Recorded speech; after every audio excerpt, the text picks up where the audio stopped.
Good morning students. आज हम पढ़ेंगे the path to German unity.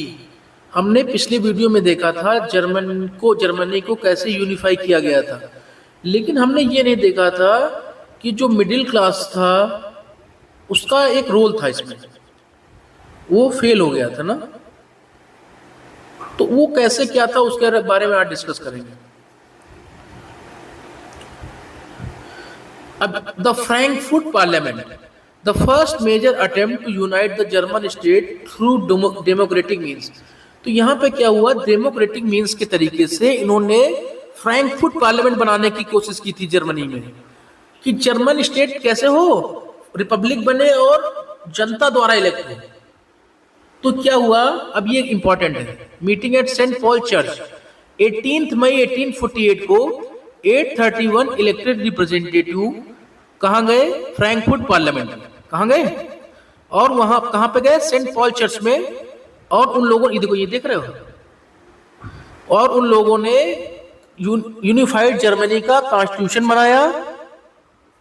बनाया। लेकिन वो किसके अंदर रहेगा, कॉन्स्टिट्यूशनल मोनार्की, मतलब राजा रहेगा फिर भी, लेकिन क्या कॉन्स्टिट्यूशन रहेगा, राजा को संविधान मानना पड़ेगा, ठीक है।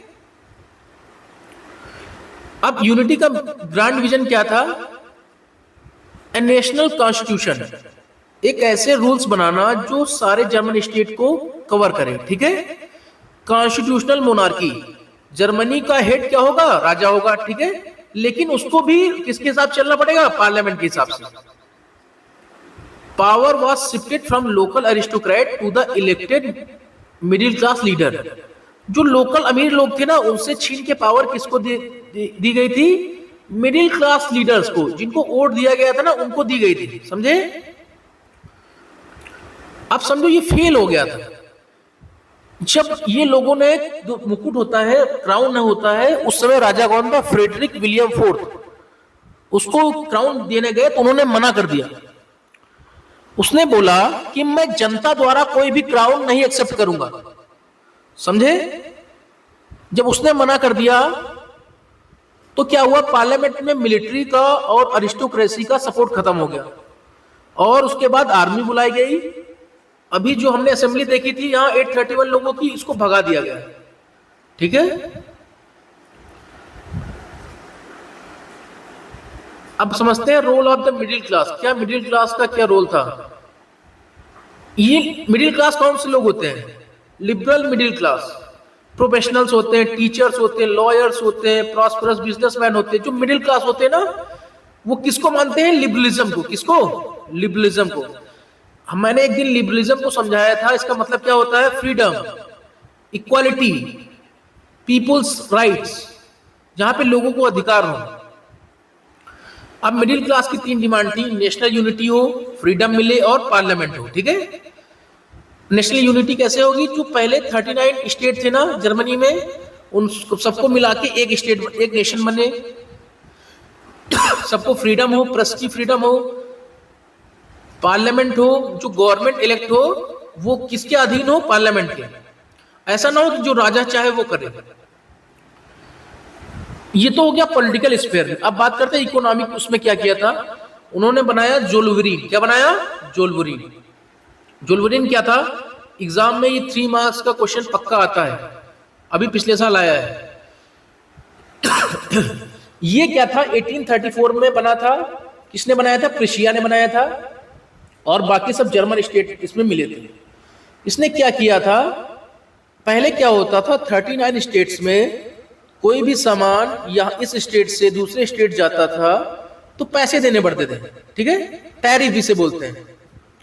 इसने इस सिस्टम को खत्म कर दिया, समझ रहे हो। मान लो तुम यूपी में रह रहे हो और अपना सामान तुम्हें महाराष्ट्र में बेचना पड़ रहा है, और उसको ज्यादा पैसे में बेचना पड़ रहा, तो बड़ी प्रॉब्लम है ना। और यहाँ पे क्या था, 32 करेंसी थी, कितनी, 30 करेंसी थी, उससे कितनी करेंसी बची, 2। समझो 30 करेंसी होंगी तो बहुत सारी प्रॉब्लम होगी, 2 करेंसी में उतनी नहीं होगी ना। अब इंडिया में एक करेंसी है रुपया, यही तमिलनाडु में चलता है, यही महाराष्ट्र में चलता है, यही यूपी में चलता है।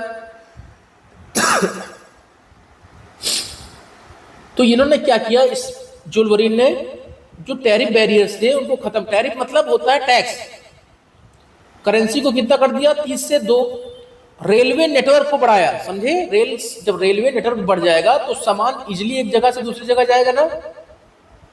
The creation of network of railway help stimulate mobility harnessing economic interest to national unification. समझो इधर, थ्रू द प्रैंक, जो ये पार्लियामेंट थी ना ये फेल हो गई थी, मैंने बताया था ना, फ्रेडरिक विलियम फोर्थ ने मना कर दिया था। लेकिन कुछ भी फेल हो जाता है तो उसने वो एक बीज तो बो देता है कि आगे चल के हमारा देश यूनाइट हो सकता है। और इसकी थोड़ी सक्सेस मिल गई थी जोल्वरीन में। जोल्वरीन तो इकोनॉमिक फ्रंट पे था, उसने पूरे देश को एक साथ जोड़ दिया था ना इकोनॉमी में, ठीक है। तो तब लोगों के दिमाग में आइडिया आया, हाँ जर्मनी का यूनिफिकेशन तो हो सकता है, ठीक है, भले ही मेन तो फेल हो गया था। जैसे मान लो मैं तुमको एग्जांपल देता हूं, मान लो तुम कुछ काम कर रहे हो, कोई आईआईटी एग्जाम तैयारी कर रहे हो, तुम फेल हो गए उस एग्जाम में, ठीक है, लेकिन जब एग्जाम देख के आए तुमको लगता नहीं कि यार ये क्वेश्चन सही कर सकता था मैं, अगर ये थोड़ी और पढ़ाई कर लेता तो ये भी करेक्ट हो जाते मेरे, समझे। ये क्वेश्चन कोई बता सकता है, अगर किंग फ्रेडरिक विलियम फोर्थ ये क्राउन को एक्सेप्ट कर लेते तो ये मॉडर्न यूरोप है उसका मैप कैसा दिखता, कमेंट करके बताओ।